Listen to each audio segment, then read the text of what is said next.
श्रीपद शरणं श्रेयस्वरूप चरणों शरणं।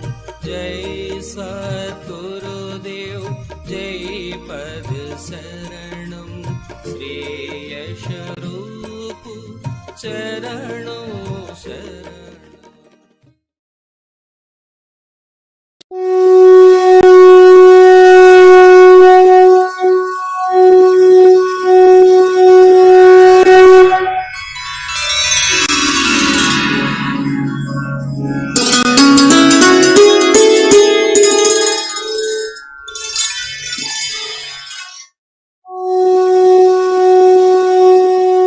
अभी एक भजन होगा और भजन के साथ साथ सभी भाई बहन अपने अपने इष्ट का ध्यान करेंगे। ध्यान कैसे करें?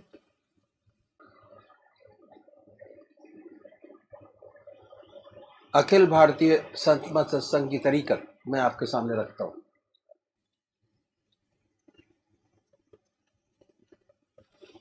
सबसे पहले निश्चित कीजिए कि परमात्मा की कौन सी मूर्त, कौन सी सूरत, कौन सी शक्ल आपको सबसे ज्यादा प्यारी लगती है। मूर्ति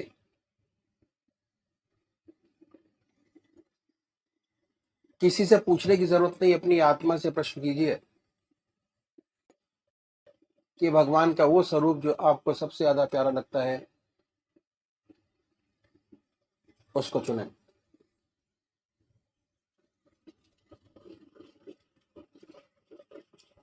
उसके बाद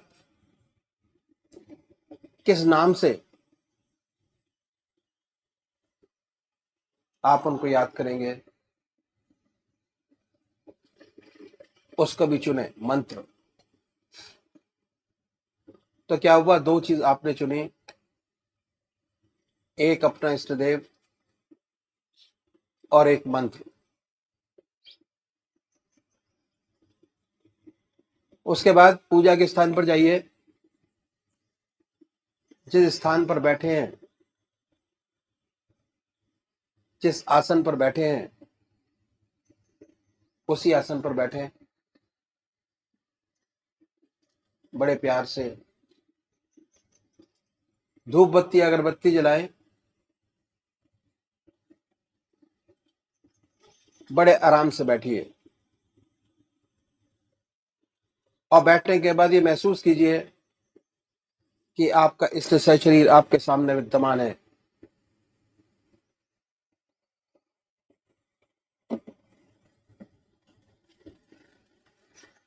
सशरीर भावना से अपने इष्ट को अपने सामने बनाए। बड़ी बड़ी आंखें हैं, गोल चेहरा है, जटाएं हैं, सर्पों की माला है। ख्याल से बाई थॉट उसमें इतने लीन हो जाए कि जब ध्यान करते हैं तब तक और कोई विचार और ख्याल ना आए,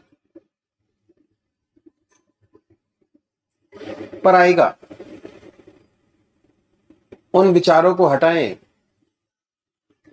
फिर अपने इष्ट देव की मूर्त अपने सामने बनाएं, फिर हटाइए, अपने इष्ट देव की मूर्त अपने सामने बनाएं। जो मंत्र आपका है उसको उच्चारित होते सुनिए कि हमारे हृदय से हमारे इष्ट का नाम निकल रहा है और हम सुन रहे हैं। और जब तक ऐसा ना हो, बड़े प्यार से अपने इष्ट का नाम विद फुल फोर्स जिह्वा से ले सकते हैं। इतना फोर्स उस नाम में होना चाहिए कि ना कोई दूसरा विचार रहे ना ख्याल, उसमें तल्लीन हो जाए, उसी की याद हो, उसी का ख्याल हो। समर्पित भाव से बड़े प्यार से अपने इष्ट के नाम को ले आधा घंटा सुबह और आधा घंटा सायंकाल, ये 2 समय निश्चित कीजिए और आधे घंटे में 20 से 25 मिनट ध्यान को दीजिए।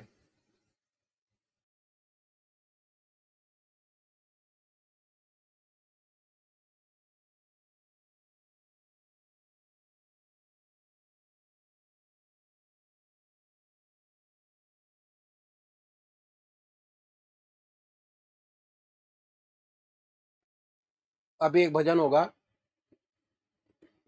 और भजन के साथ साथ सभी भाई बहन अपने अपने इष्ट का ध्यान करेंगे। ध्यान कैसे करें?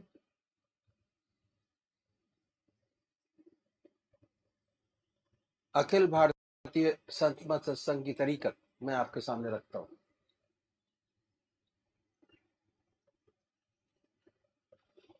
सबसे पहले निश्चित कीजिए कि परमात्मा की कौन सी मूर्त, कौन सी सूरत, कौन सी शक्ल आपको सबसे ज्यादा प्यारी लगती है। मूर्ति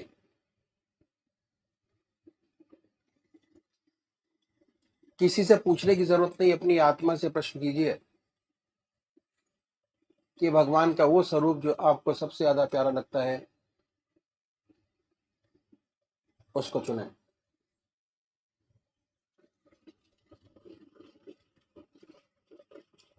उसके बाद किस नाम से आप उनको याद करेंगे उसको भी चुने। मंत्र तो क्या हुआ, 2 चीज आपने चुनी, एक अपना इष्ट देव और एक मंत्र। उसके बाद पूजा के स्थान पर जाइए, जिस स्थान पर बैठे हैं, जिस आसन पर बैठे हैं उसी आसन पर बैठे, बड़े प्यार से धूप बत्ती अगरबत्ती जलाएं, बड़े आराम से बैठिए और बैठने के बाद ये महसूस कीजिए कि आपका इष्ट शरीर आपके सामने विद्यमान है।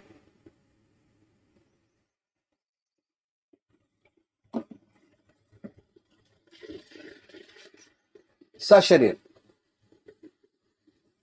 भावना से अपने इष्ट को अपने सामने बनाए। बड़ी बड़ी आंखें हैं, गोल चेहरा है, जटाएं हैं,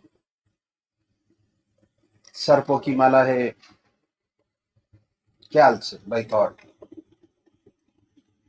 उसमें इतने लीन हो जाए कि जब तक आप ध्यान करते हैं तब तक और कोई विचार और ख्याल ना आए, पर आएगा। उन विचारों को हटाएं, फिर अपने इष्ट देव की मूर्त अपने सामने बनाएं, फिर हटाइए, अपने इष्ट देव की मूर्त अपने सामने बनाएं। जो मंत्र आपका है उसको उच्चारित होते सुनिए कि हमारे हृदय से हमारे इष्ट का नाम निकल रहा है और हम सुन रहे हैं। और जब तक ऐसा ना हो, बड़े प्यार से अपने इष्ट का नाम विद फुल फोर्स जिह्वा से ले सकते हैं। इतना फोर्स उस नाम में होना चाहिए कि ना कोई दूसरा विचार रहे ना ख्याल, उसमें तल्लीन हो जाए, उसी की याद हो, उसी का ख्याल हो। समर्पित भाव से बड़े प्यार से अपने इष्ट के नाम को ले। आधा घंटा सुबह और आधा घंटा सायंकाल, ये 2 समय निश्चित कीजिए और आधे घंटे में 20 से 25 मिनट ध्यान को दीजिए। दूसरे वो भाई हैं जो निराकार भगवान के उपासक हैं, ओम, अल्लाह, वाहिगुरु, क्राइस्ट, गॉड, वो क्या करें, वो कैसे ध्यान करें? बड़े आराम से बैठिए, बड़े प्यार से। उसके बाद ये महसूस करें कि हमारे हर दिल की धड़कन पर जो नाम आपने चुना है वो निकल रहा है। हृदय ओम ओम कह रहा है और पूरे शरीर में वाइब्रेट करता है। उसके वाइब्रेशंस को महसूस कीजिए और आनंदित होइए। बड़े प्यार से इस काम को करना है।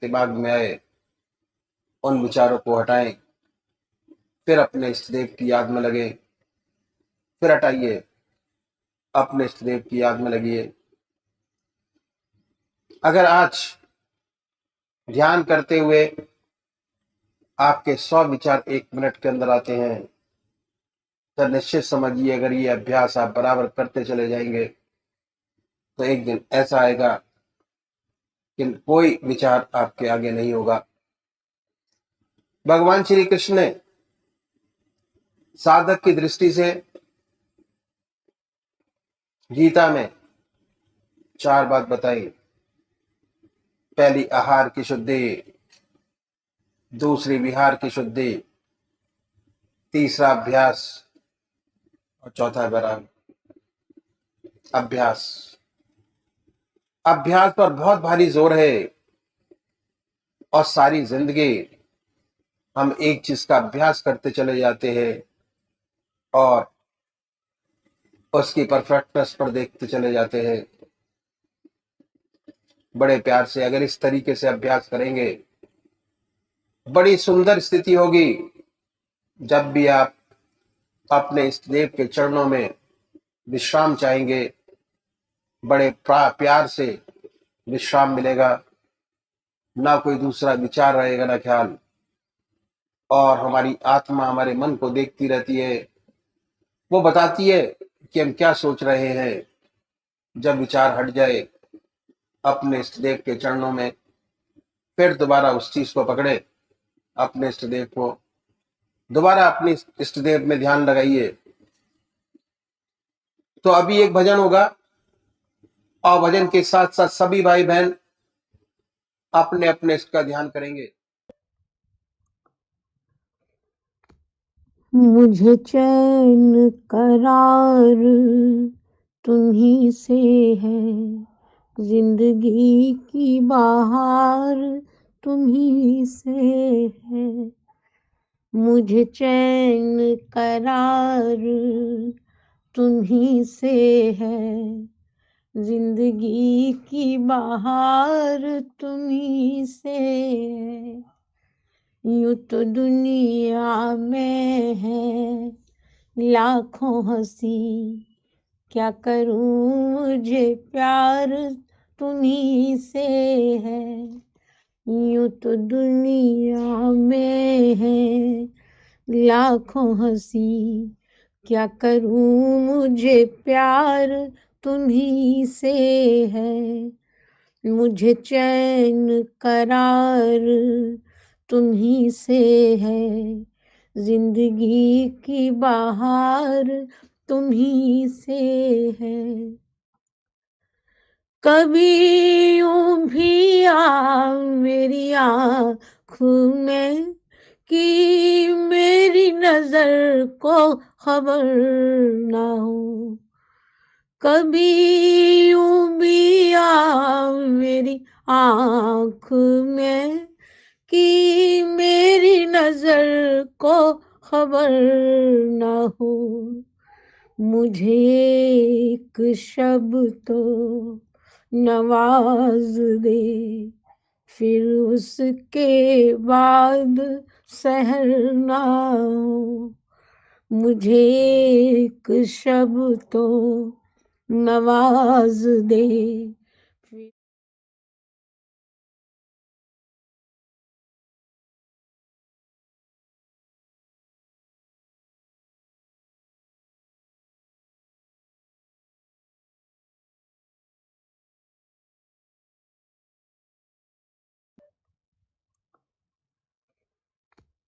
मुझे चैन करार तुम्ही से है, जिंदगी की बहार तुम्ही से है।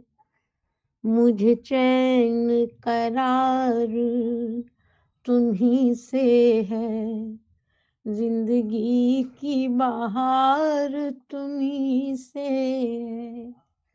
यूं तो दुनिया में है लाखों हंसी, क्या करूं मुझे प्यार तुम्ही से है। यूं तो दुनिया में है लाखों हंसी, क्या करूं मुझे प्यार तुम्ही से है। मुझे चैन करार तुम्ही से है, जिंदगी की बहार तुम्ही से है।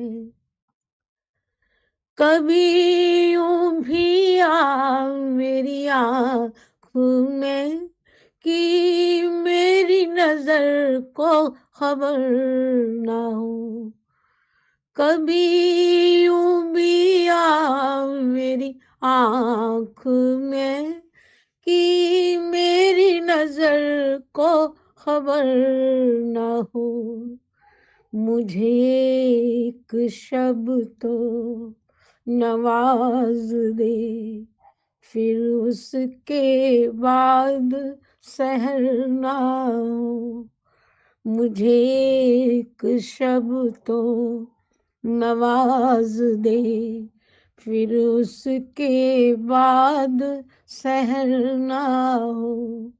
यूं तो दुनिया में है लाखों हंसी, क्या करूं मुझे प्यार तुम्ही से है। मुझे चैन करार तुम्ही से है, जिंदगी की बहार तुम्ही से है। तेरा प्यार है मेरी जिंदगी, तेरी दोस्ती मेरी रोशनी है।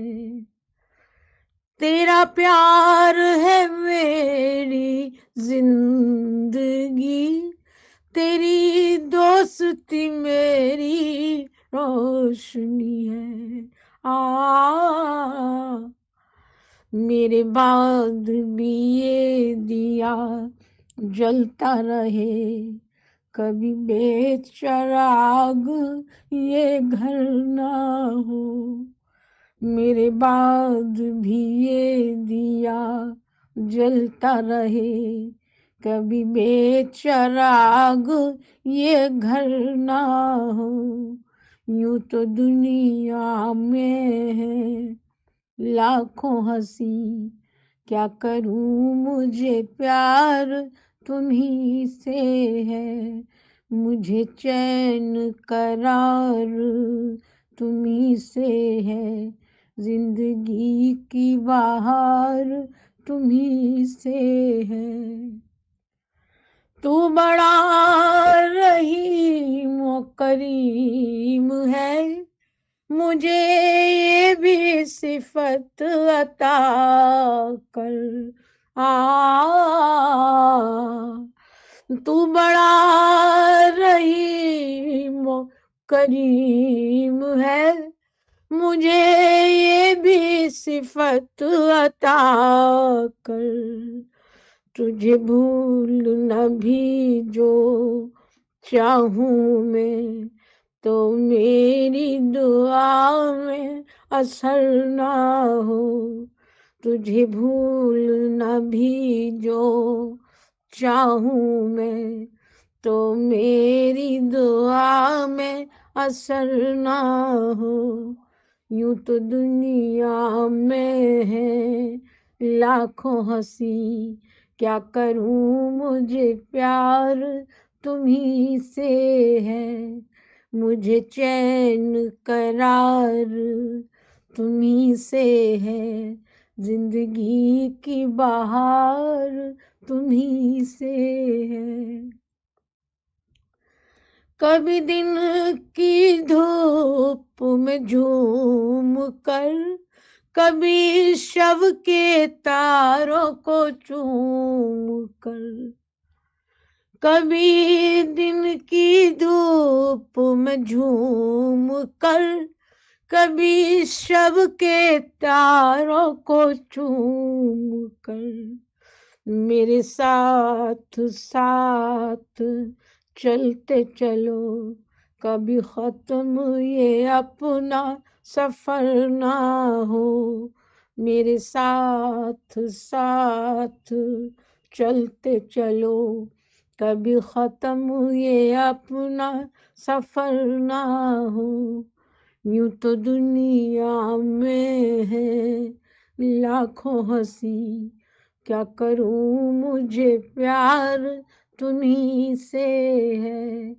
मुझे चैन करार तुम्ही से है, जिंदगी की बहार तुम्ही से है। मुझे चैन करार तुम्ही से है, जिंदगी की बहार तुम्ही से है। यूं तो दुनिया में है लाखों हंसी, क्या करूं मुझे प्यार तुम्ही से है। क्या करूं मुझे प्यार तुम्ही से है। क्या करूं मुझे प्यार तुम्ही से है।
करना ही। ये तो हमारे महर्षियों ने बतलाया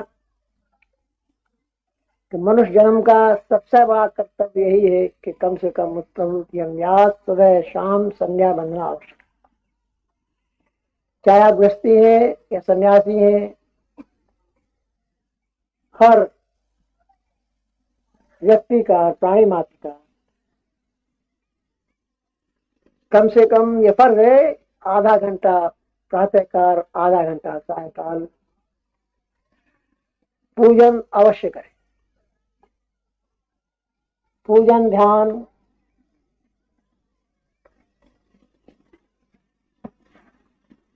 और तो करना ही। इसके अलावा जो 23 घंटे आपके पास है दुनिया के काम के, उसमें से एक भी सेकंड आपका नहीं लिया गया। और 8 घंटे आपके अपने बन गए। इसके बाद इस सेवक ने 2 अभ्यास के ऊपर जोर दिया। हर मनुष्य भोजन करता है, भोजन करने में आधा घंटा दोपहर, आधा घंटा रात्रि में लगाता है। ये समय हर एक के पास खाली है, कोई दूसरा काम नहीं किया जाता।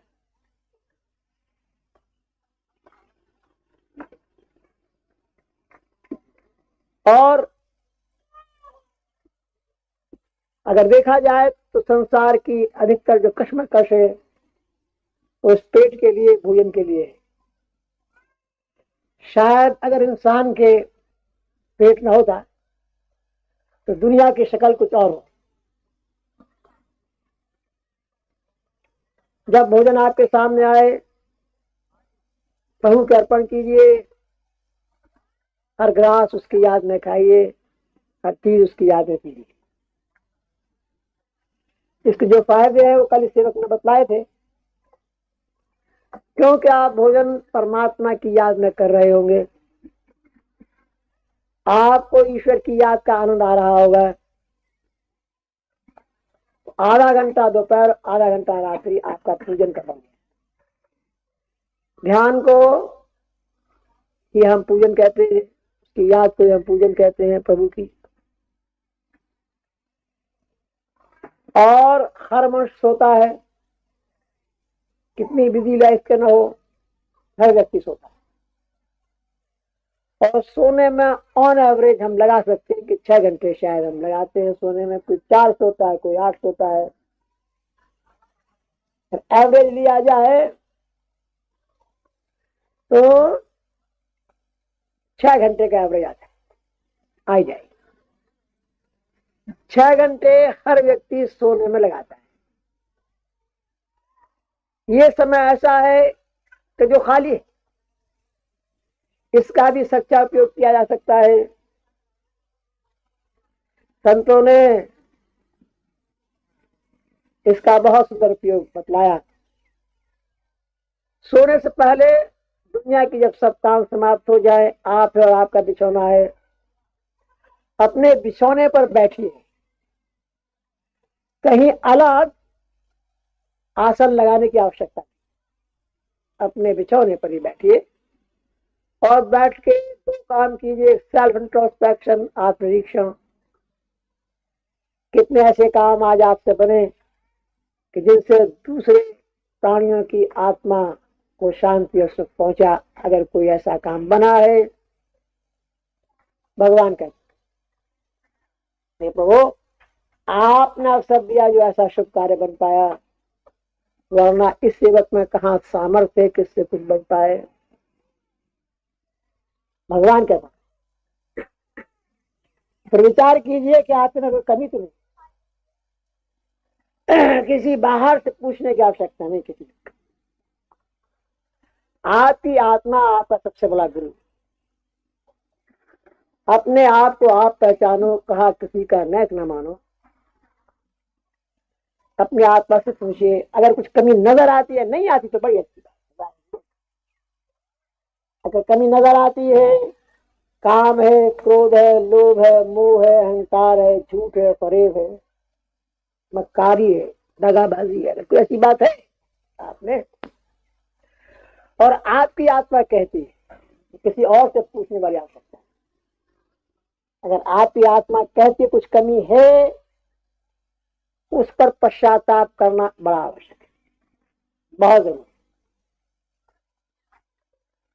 और पश्चाताप करने का सबसे सुंदर तरीका ये है, उन बातों में जो आप में कमी नजर आती हैं, सबसे छोटी बात पकड़िए, बड़ी बड़ी। अगर बड़ी बड़ी पकड़ेंगे तो सफलता नहीं मिलेगी। कोई छोटी बात यूं ही हो जाती।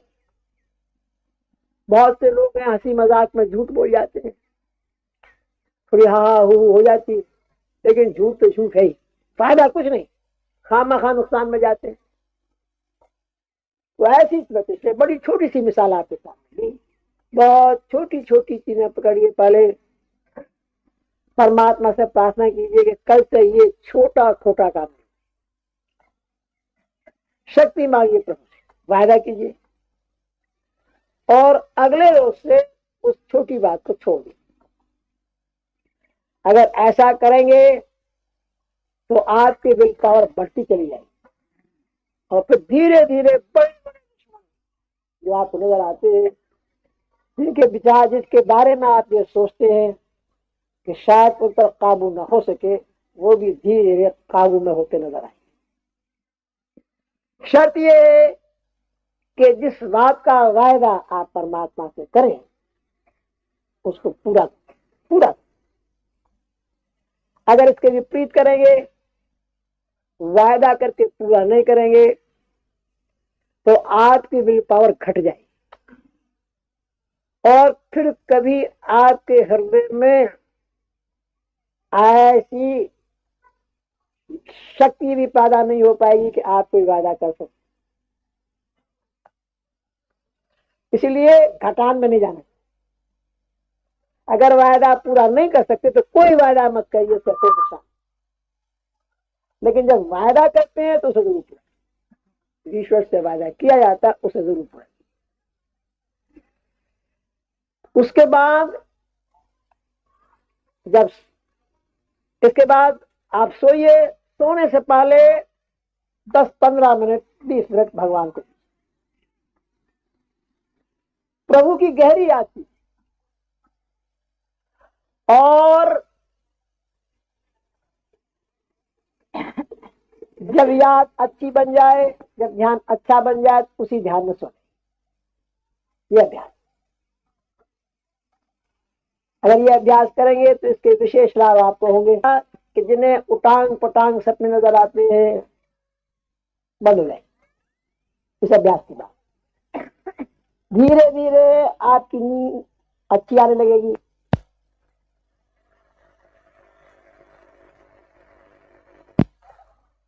फिर ये अभ्यास और बढ़ेगा, फिर आपके स्वप्न बदल जाए,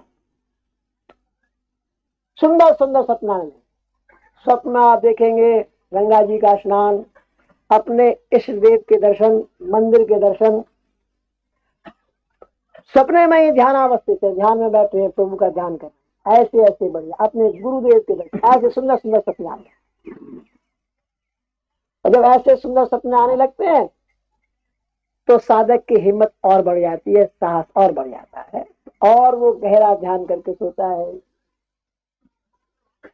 फिर धीरे धीरे ये सपने रियलिटी में बदल जाते।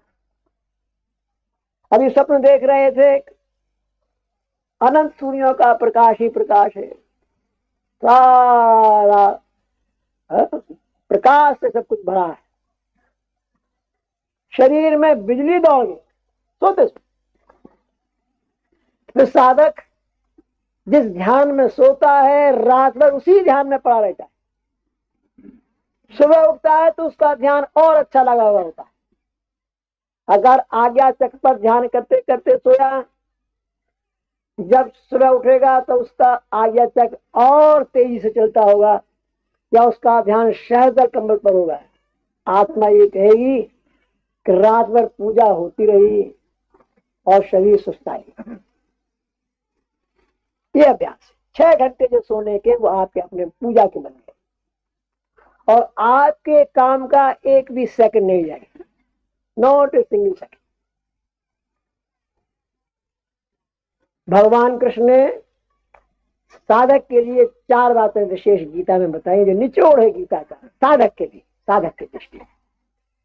पहला, आहार की शुद्धि, जो कल सेवक ने बताई है, कैसे हम आहार करें कि जो हमारी आहार की शुद्धि हो जाए, परमात्मा को अर्पण करके कीजिए, कि क्या विशेष लाभ है, मैंने बहुत बताया। विहार की शुद्धि, जो मैंने अभी आपके सामने रखा, गीता में भगवान कृष्ण ने बतलाया आहार की शुद्धि, विहार की शुद्धि। इन संतों ने बताया कि कैसे होगी, how to achieve it, practical मार्ग बताया, प्रैक्टिकल तरीका बताया कि अगर आप ऐसे अभ्यास करेंगे तो ये दोनों चीजें आपको प्राप्त होंगी। इस तरीके दूसरा स्टेप लूंगा, दूसरी सीढ़ी लूंगा। तो जैसा मैंने कल बताया था कि हमारा आदर्श है जीवन मुक्त अवस्था प्राप्त करना इसी जीवन में, और जीवन मुक्त अवस्था प्राप्त हुए प्राणी में 2 विशेष बातें पैदा हो जाती। पहला, 24 घंटे निरंतर उसे प्रभु की याद बनी रहती है, उसका रूप, उसकी आगाही बनी रहती है।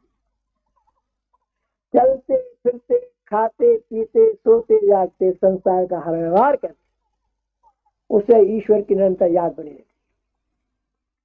दूसरा, अहम निकल जाता है, आई का कंप्लीट एलिमिनेशन, मैं नहीं रहती, सच्ची निष्काम कर्मता प्राप्त हो जाती।